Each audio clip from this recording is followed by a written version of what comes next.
Hello folks, RC62 back again. Hope everybody's doing well.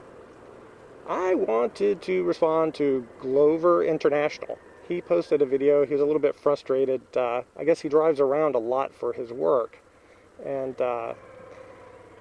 he was pondering the question of whether speed limits are constitutional, and whether if everybody does like 10 miles over the posted speed limit, if that speed limit may be too low and should be raised based on majority use, I guess, would be the best way to say that. I kind of disagree.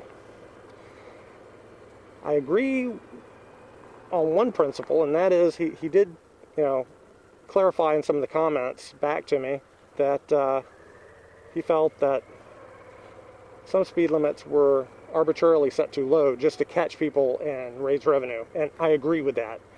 There are some areas where the local constabulary will set up construction zones so they can double the fines and drop the speed limit when there's really no construction going on at all. In other cases, they post a speed limit that is just ridiculously low.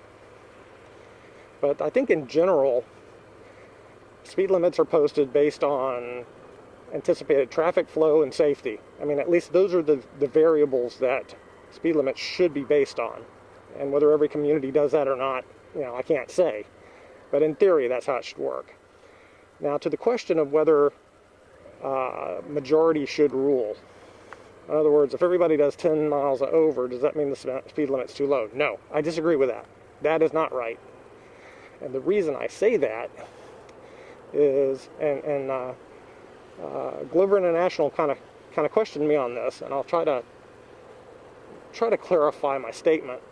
But the way our Constitution is set up, it actually protects the minority from the majority. It protects the individual's rights in many cases. And a good example of that is just because the majority of people believe something should be one way or the other, it doesn't mean that it should. And a good point of view or a good point in case would be civil rights. I mean, back in the 50s and 60s, if you weren't a white guy, you basically had very few, if any, rights. And because the majority of the country, at least at that time, was Caucasian, that stood for a long time until the court interceded and civil rights legislation got passed. So that's an example of where you might have a very large group of people that want things one way or another, but it's not right because it actually infringes on the constitutional rights of a smaller group of individuals.